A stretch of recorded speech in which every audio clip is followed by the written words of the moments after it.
नमस्कार बंधुरा माधुरीज किचेने आपनादेर सकलके स्वागत जानाई। आज तैरी करब मुचमुचे बेगुनी। सरस्वती पुजोर दिन निरामिष खिचुड़िर संगे এই मुचमुचे बेगुनी खेते आमरा प्रत्येकेई किन्तु भीषण भालोबासी। ताहले चलुन शुरू करी आजकेर रेसिपि। सबार प्रथमे एक बड़ पात्रेर उपर एक छाकनी चापिये दिलाम। एबार एर मध्य दिচ্ছি 1 কাপ परिमाणे बेसन। एर मध्य देब 2 टेबिल चामच परिमाणे कर्नफ्लावर और देब परिमाण मतो लवण, हाफ चा चामच हलुदेर गुड़ो एवं हाफ चा चामच लंकार गुड़ो। तारपर समस्त शुकनो उपकरणगुलोके भालोभाबे चेले नेब।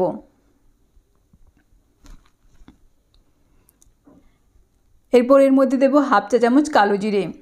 एबार अल्प अल्प करे जल दिए एक मीडियम घनत्वेर बैटार तैरी करे नेब।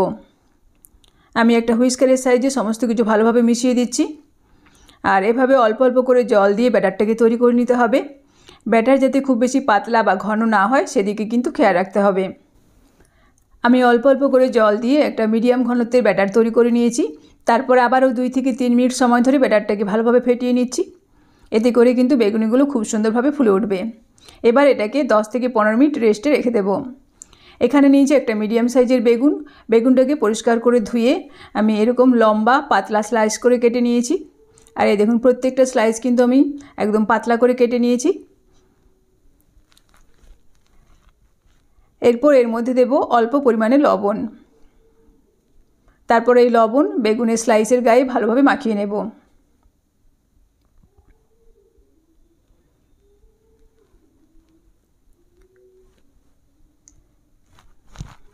এদিকে কড়াইয়ে তেল ভালোভাবে গরম করে নিয়েছি। আমি এখান থেকে 2 চামচ গরম তেল ব্যাটারের মধ্যে দিয়ে দিচ্ছি।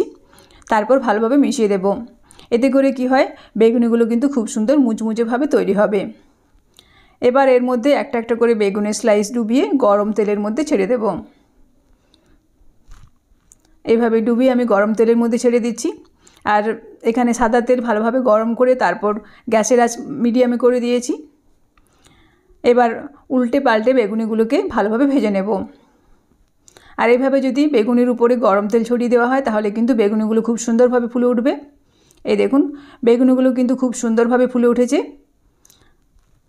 মিডিয়াম আঁচে বারবার উল্টে পাল্টে বেগুনিগুলোকে ভালোভাবে ভেজে নিয়েছি। তারপর তেল থেকে ছেঁকে একটা পাত্রের মধ্যে রেখে দিচ্ছি। আর ওই একই রকমভাবে সমস্ত বেগুনিগুলোকে ভালোভাবে ভেজে নেব। তৈরি হয়ে গেল আজকের রেসিপি মুচমুচে ফোলা ফোলা বেগুনি। ভিডিওটি ভালো লাগলে অবশ্যই একটা লাইক করবেন, বন্ধুদের মধ্যে শেয়ার করবেন এবং কমেন্ট করে জানাবেন। ভালো থাকবেন, সুস্থ থাকবেন। ফিরে আসছি নেক্সট পর্বে অন্য কোনো ভিডিওর সাথে। ভিডিওটি দেখার জন্য অসংখ্য ধন্যবাদ।